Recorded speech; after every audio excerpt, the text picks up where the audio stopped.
everybody. Welcome back to another PODMAS episode of God Built This Podcast. I'm your host, Maxine. We're on PODMAS episode 8, 2021. Okay, so Mr. Big is in big trouble. Boom. That I worked on that all day. I am flabbergasted by this news. We're going to talk about the timing. We'll talk about the timing. But ultimately, I do believe it. So let's get into it in case you are unfamiliar with this news. So Mr. Big, whose real name is Chris Noth. I need to call him by his real name because it's not Mr. Big who did these things. It's Chris Noth, allegedly. So Chris Noth is accused of sexually assaulting 2 women. And these 2 women came forward and described their accounts separate from each other. Actually, they did so months apart. And one account is a sexual assault that occurred in 2004. The other account occurred in 2015, allegedly, right? And it's startling news. And, I think with sexual assault, it's such a big ass deal, obviously, right? But there's sexual misconduct, right? There's sexual harassment. There's sexual inappropriate behavior. Sexual assault is rape. Hello? Sexual assault is sodomy. Sexual assault is all of the above. So it's not like, oh, he just sent a flirtatious message and, things got a little frisky over the phone. Or he kept on sending dick pics. No. Assault. Allegedly. So let's get into these stories. And y'all know, I don't believe all women. I crack myself. Let's hold on. Before we get into this, let's talk about my hair. I love my hair. And I know this is not a video podcast, not yet at least. Eventually, I would like to expand to video, but I really want that shit to be professional. Like, I don't want to do it on my iPhone. I mean, iPhone is quality, actually, but I want a video guy, woman, whomever. I want a video person, a professional, and I just want a team. I do everything by myself, which I'm proud of, don't get me wrong, but there are some areas I am not an expert at least not yet. And I'm not really interested in doing everything all the time because it's time consuming and it's tiring. And with all that I have going on with my condition in particular, I'm more fatigued than I would be had I not have endometriosis. So anyway, it sounds like excuses, right? But I really would love a team. So if you're listening, and if you are very good with video and with marketing as well, please reach out to me and we could see where things go. But anyway, my hair is really thebomb.com. I got a silk press recently and my hair is just full of body because that's what 4C hair is. And I wanted to talk about this briefly because 4C hair don't get enough love because it's like, oh, your hair's so kinky and thick, and don't you wish you had just like that 3C Hispanic borderline white girl hair, and don't you gotta cover your hair all the time? And I'm here to tell you, you don't. I'm here to tell you, you can embrace your natural hair in any capacity. If you want to wear your hair in protective styles like braids in particular, I wear my hair in braids a lot. And when I am not in braids, I do have my fro out, and I'm dabbing into silk pressing, not too often, but often. Well, not too often. The last time I got my silk press was earlier this year. Anyway, let's get back to Chris Noth. That's what the side note. So Chris Noth, So 2 women came forward. One is 40, the other is 31. They both alleged they were sexually assaulted by actor Chris Noth. The 2 women who approached The Hollywood Reporter separately months apart and who do not know each other, according to this report, right? This could be a lie, right? Everything could be a lie. I mean, our existence is a lie. said promotions and press reports of HBO Max's Sex and the City sequel series, and Just Like That. So I'm reading this part in particular because with the reprise of Sex in the City, which is now And Just Like That, that's what it's called, this triggered these two women to come forward and say something finally. I think with the exposure of and the promotion of this new show of Sex in the City, it made these women feel like, okay, this guy, he assaulted me. He sexually assaulted me, and now he's getting all this praise. And as you know, which I talked about in a previous PODMAS episode, Mr. Big gets killed off. Not killed off. I mean, he wasn't murdered on the show, but his character dies of a heart attack. And it was a big ass deal. A lot of us Sex and the City fans really was attached to the love story between Mr. Big and Carrie. As toxic as their relationship was, you know, like we don't sit in the toxicity of the relationship enough. And I want us to sit back and realize how toxic their relationship was.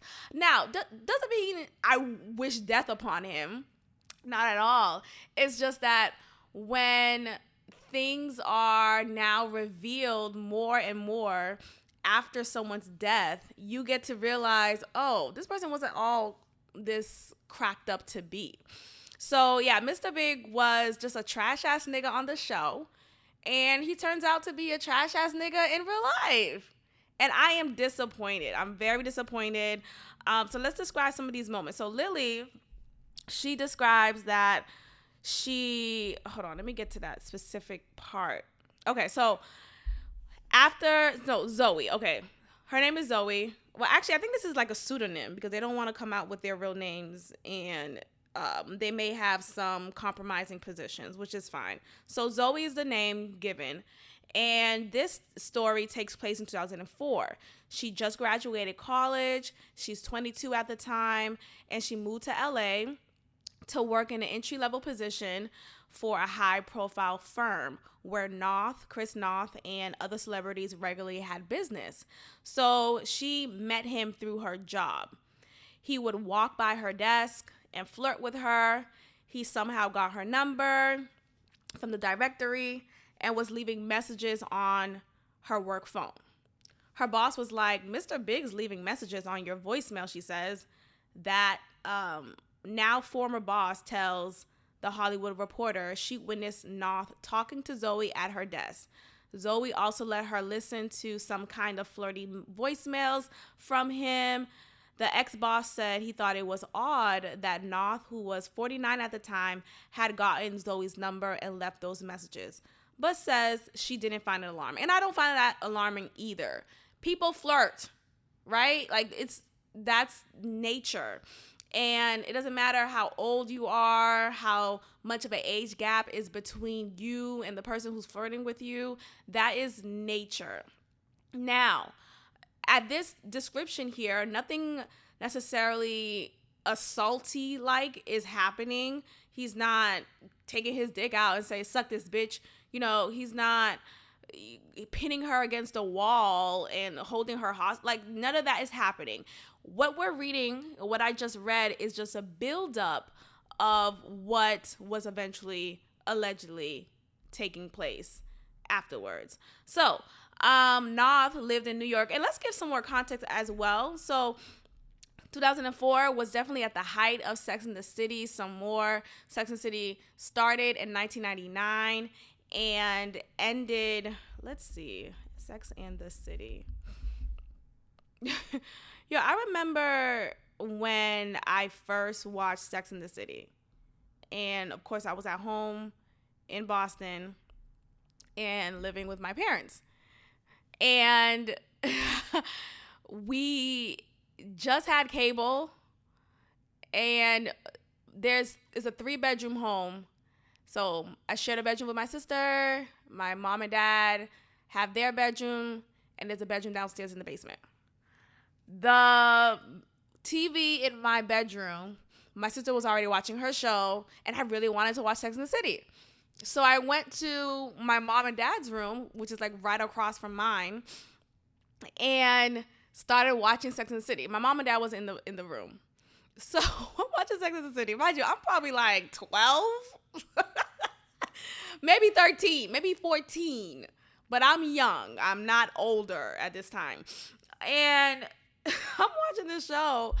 My dad walks into his room, rightfully so. He could walk in whenever he wants. So he walks into his room right at the time when Miranda, who's the redhead one, or was, because she's no longer redhead in the new series. But he walks in to when Miranda says, "I just want to have sex." And I'm like, yeah, I gotta go. But of course, I was really interested in the show, and I started watching it a little bit more consistently, as much as I could at that time. But having that awkward experience with my dad, walking into that moment, he's like, "What are you watching?" And I'm like, Sex in the City. Like, there was no avoiding the question. There was no like sugarcoating what I was watching. The show is called Sex and the City, in your face.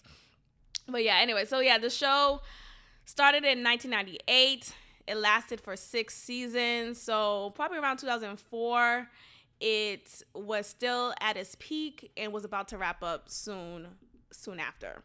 So we have this woman describing the beginning of their relationship, and let's get into the details some more. So Noth lived in New York, but at one point Zoe says he invited her to come to the pool at a building in West Hollywood where he had an apartment. Okay, cool. I want to go to a pool. You know, that's going to be exciting for someone. And you have to understand, she's of age. It's not like he molested a child. And yes, there's an age gap, but I'm not putting you to the coffin because of the age gap. Like, I don't feel like that's fair. Like, if you want to have a relationship with a 22-year-old and you're 49, and so it is. Like, I don't necessarily always find that predatory, like, but, you know, to each his own. So anyway, so she goes to, so he invites her. She told him she had a friend who lived in the same building and had been to the pool often. So she's basically saying, I'm unimpressed. I've been there. A pool is a pool is a pool. That August, she and her best friend from college, who was visiting from the East Coast, excitedly went to the pool to meet Noth. So she was deciding to finally go ahead and take him up on his offer and go, but she decided to go with friends. The visiting friend confirms going to the pool and sitting with Zoe and Noth in the jacuzzi. Zoe says Noth asks her all sorts of questions about major and what I studied. So he's trying to show interest. Then, according to Zoe and her friend, he said he had to go to his apartment and take a call. But he left the book asking Zoe to look through it. Okay, get to the part where it's sexual assault. I mean, not to sound like, okay, I'm trying to find it. When it says over, she says, I realized there was blood on my shirt. Ooh, okay, let's get to that part. So let me read this. When she went to his apartment to return the book, Zoe says he kissed her. Okay, so apparently when they were at the jacuzzi, he left a book of his, and she held on to it and decided to give it back. No, hold on. Let me just read it. I'm being impatient. He had a book with him and told her to take a look at it because he was thinking of doing a project based on the material. Then, according to Zoe and her friend, she said he had to go to his apartment to take a call, but he left the book, asking Zoe to look through it and bring it back to his apartment. Zoe was flattered. He said, "I'd love to know what you think." I thought, oh, I'm new. He's asking my opinion. I've only been in Hollywood for 2 months. Okay, exciting. This big time actor is asking for my opinion on a project that he's working on. I'm flattered, I'm impressed, and I'm excited for this opportunity. I can understand how she feels that way. When she went to his apartment to return the book, Zoe says he kissed her as she stepped through the door. She tentatively kissed back, but then said, "Thank you, I'm going back to my friend." The kiss itself didn't alarm her. She thought a kiss from Mr. Big would be a fun story to tell her friends. Okay, fine. But she says he then pulled her toward him, moved her toward the bed, pulled off her shorts and bikini bottom, and began to rape her from behind. Yikes. She was facing a mirror. It was very painful, and I yelled out, "Stop," she says, and he didn't. I said, can you at least get a condom? And he laughed at me. Ooh, my God. When it was over, she says, I realized there was blood on my shirt. I got out of there. I went to my friend's apartment in the same building.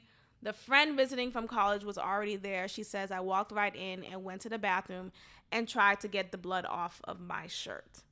They wanted to know what happened. I said, I just want to go home. The visiting friend pursued her and said, you're scaring me. Anyway, so that's what happened with that account. She describes that, and I visualized it very well. That is disturbing. That is very disturbing. Let's move on to the other woman. Her pseudonym is Lily. She was a server in the VIP section of the now shuttered New York nightclub number 8 in 2015 when she met Noth. She had been a fan of him since he was on Law and Order. If you guys ever noticed, he was on Law and Order for a few episodes, was it? I mean, I don't really watch the original Law and Order as much as I do SVU. Like SVU is the GOAT. I mean, Dick Wolf, hello, he got it all. He got all the accolades from me because he's an incredible writer and show creator. So he was hitting on me for sure. I was flattered. I knew he was married, which is shameful of me to admit. He was 25. She was 25. He was 60. Noth got her number and asked her. I was like, that's crazy. Mr. Big is asking me out for dinner. And he asked her to meet him at this place, which as a fan of the show, Lily knew had been the setting. Oh, okay. So he asked her to meet him at a particular place in New York, which is a famous setting of one of the episodes of Sex and the City. Okay, cool. That's exciting. She's a big fan of Sex and the City. I want to go. I'm excited. Like I'm talking it up because I can visualize all of this. This doesn't sound unbelievable. Lily's friend Alex, who has known her since high school and who was also living in New York, says she advised her not to go out with Noth. I just didn't have a great feeling about it, she says. She was like, no, I think he'll be nice about it. He was nice and respectful when I met him at the club. It's just dinner. But I've always been the mom of everyone. Also, when you're in it, you don't see the red flags. Absolutely. Lily thought that the fact that he invited her to dinner showed some interest in getting to know her, that she was, basically in good hands. But she says when she arrived at the time he had set, the kitchen had closed. Oh, here we go. They had wine at the bar as Noth talked about his disinclination to appear in the third Sex and the City movie that actually never happened. There was talk of a third one, which I'm happy it didn't happen because the second one was unnecessary. He asked me a lot about my job and my trajectory, she says. She told him she was working on a career in journalism. As the evening wore on, she said she had too much to drink. Okay, girl. Okay.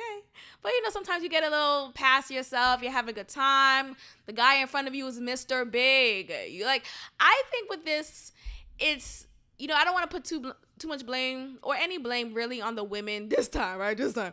No, but since I don't, I think this man here, he is taking a lot of stock and using the popularity of his character on this famous show as a way to get into these draws, as a way to lure women to him. Like, who's going to say no to Mr. Big? Even how old, well, he's not as handsome as he was, so I could see people saying no now. But even at that time, at the age of 60, I'm sure he still looked good. I don't know how old he is or when he appeared on this episode or episode 2 of the new Sex and the City. But either way, he was still this nigga. Like, he was that guy. Like, okay, you gonna say no to Mr. Big? It's like Trey Songz, which we'll get into at one point. But my God, Trey Songz, I am very disappointed that now Trey Songz isn't accused of sexual assault.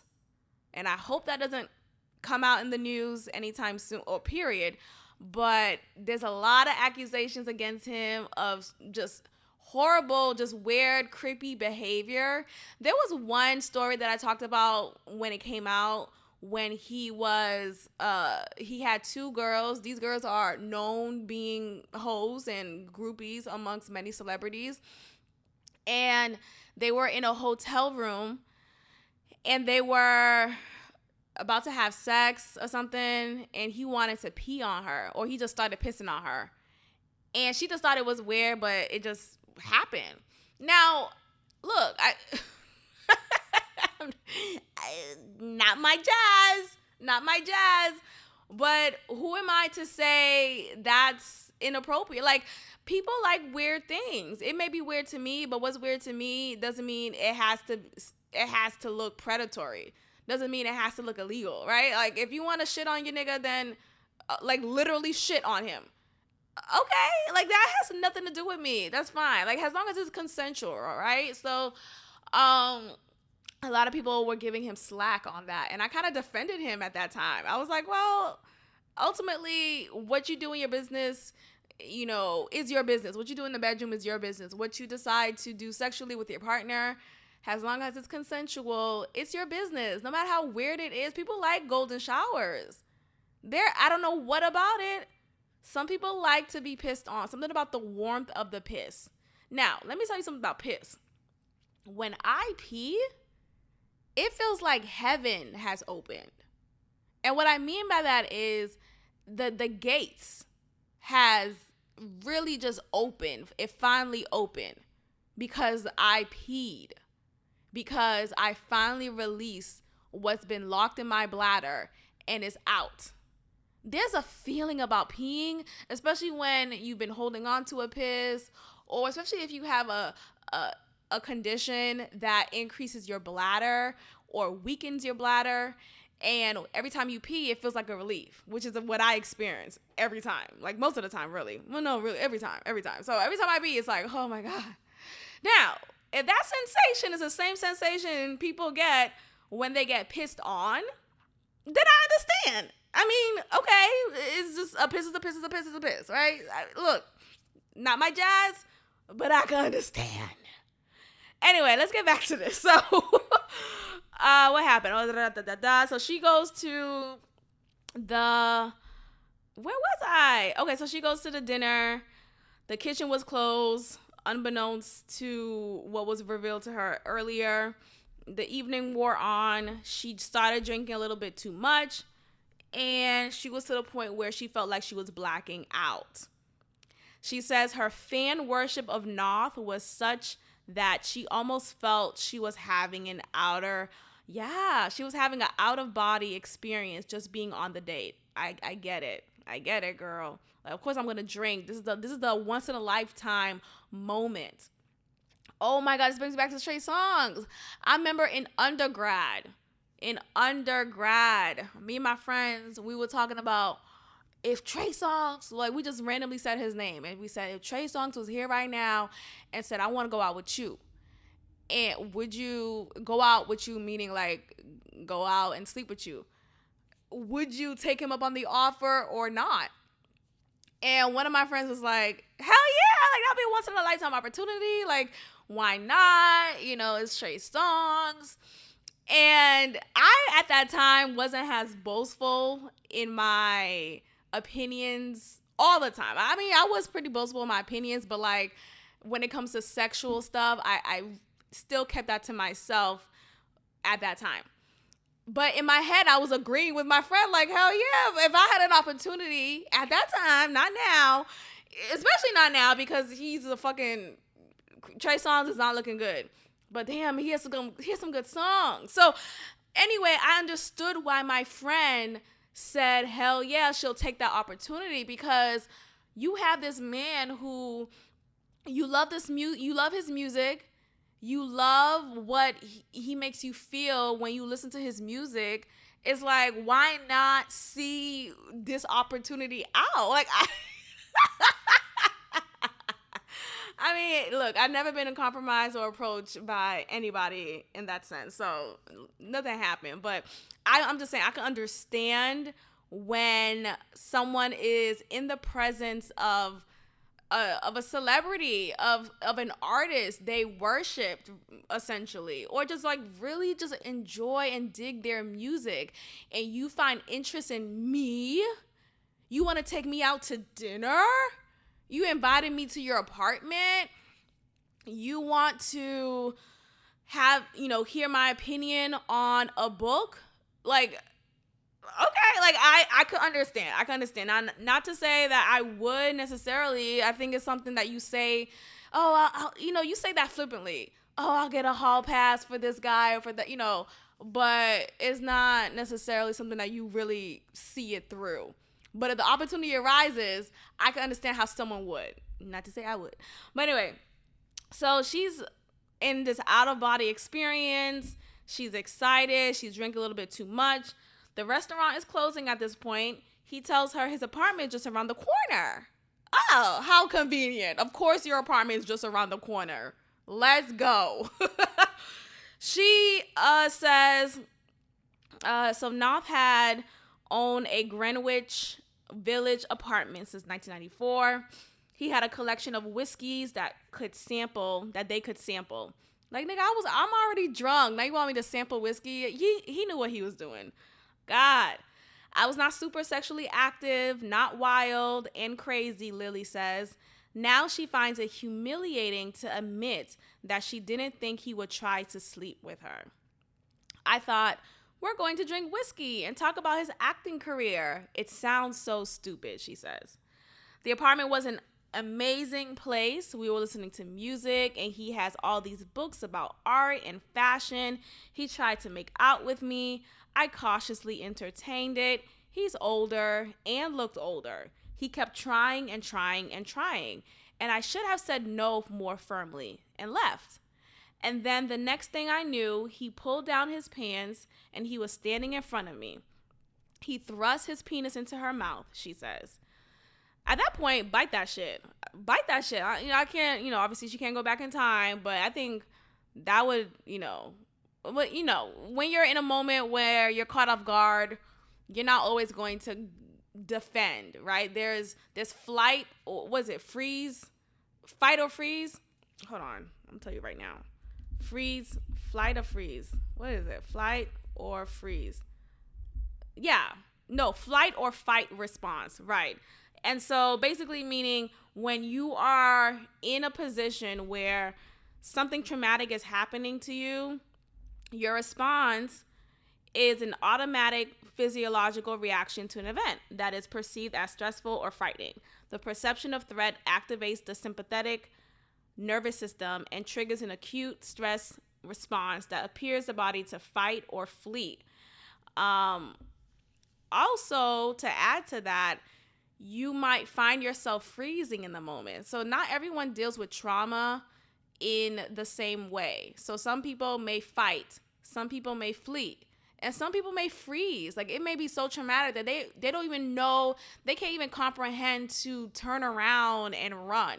Or they can't even comprehend to bite your dick as you're thrusting it in my mouth. Like, it's not easy said. So although I just said, oh, she should have just, bit his dick. There's a lot of shoulda, woulda, coulda, right? So anyway, he thrust his dick in her mouth. Lily says she brought up that he was married with children. Noth had married in 2012, and at that time he had one child. He said marriage is a sham. Monogamy is not real. The next thing she knew, he was having sex with me from the back in a chair. We were in front of a mirror. I was kind of crying as it happened. When it was over, she says, I went to the bathroom and put on my skirt. I was feeling awful. Totally violated. All of my dreams with the star I loved for years were gone. She called an Uber. Revisiting this brings her to tears. Yet she says she finds it freeing to tell the story. Whew. I hear all the time that you should not meet the star that you always wanted to meet, the star that you idolize, because oftentimes these stars, these big names, disappoint you. And, I was just talking about expectations and disappointment with that a few episodes ago. It's the same thing with these big time celebrities. Like, I would rather not meet Trey Songz because, shit, everything I hear about him is disappointing. I would rather not meet Beyonce even because I just don't want to be disappointed. Like, I don't like what if people say she's really, really nice, but it's like, you don't know how people are in real life. You don't know how they are when they are in there every day. So I would rather not meet any of these stars. I'd rather just stick with the ignorance is bliss motto and just imagine that they're these like amazing, which they are amazing performers, and I just keep it at that. Like, I don't need to know about you personally, because at this point it's gonna ruin what I've already created of you in my head. And it would suck because like all these news I'm hearing about Trey Songz is just so disappointing to listen to read about, because damn, now all of his catalog is going to have an asterisk to it for me. Now it's going to make me feel like, damn, this guy, he has a bad attitude. He's picking fights with people. I remember watching him on an episode of The Breakfast Club years ago, and he was just so negative, like just a negative Nicholas. That's what he was. He was giving DJ Envy a hard time, talking curt to him, and just being an asshole. And I'm looking at him, I'm watching the interview like, oh my, this is the R&B crooner that I used to love. When I tell you I used to love Trey, like hands down, Trey Songz, like I followed him from the beginning of his career until, years ago. But I really just loved him. I remember being younger and not having my own money. I went to my mom's purse, found any credit card. I didn't know what credit cards were. I just like, let me just find a card. This probably has money in it. Went on Amazon and bought his first album, which is the one that was out at that time, the Trey Day album. Oh my gosh. So I bought the album, and I bought not J. Cole. What's that guy? Put You to Bed, Jay Holiday. Because both of them were out at the same time, and those songs were amazing. Well, Bed from Jay Holiday was really amazing, so I just decided to buy his album. And every song from Trey Songz from that album, Trey Day, I really enjoyed. I was like discovering YouTube at the time, and I heard snippets of music from that album from Trey Day, and I was like, okay, this is a really solid album. I really want it. So I stole money from my mom to buy it. And it came in a few days later, and I rocked that CD. That CD was everything. And to this day, Trey Day hits, as well as Ready. Oh, that's a classic. But anyway, I say all that to say, it just sucks that this man whom I've just found so much comfort in is now seen as a weirdo. At the very least, like, he's not seen as a rapist, thank God. He's not accused of rape. He's not accused of sexual assault of any manner, but he's accused of being an extreme weirdo. Like, I mean, in case you're not familiar with what I'm saying, let's get into it real quick, and then we'll wrap up. Okay? So, I just said he's not accused of assault. This article just popped up. Trey Songz accused in lawsuit of assaulting woman at Miami nightclub. Okay, you know what? I'm gonna end it here. Fuck. Ugh. Anyway, I'm dead. That's gonna end it here. Y'all read it up on yourselves.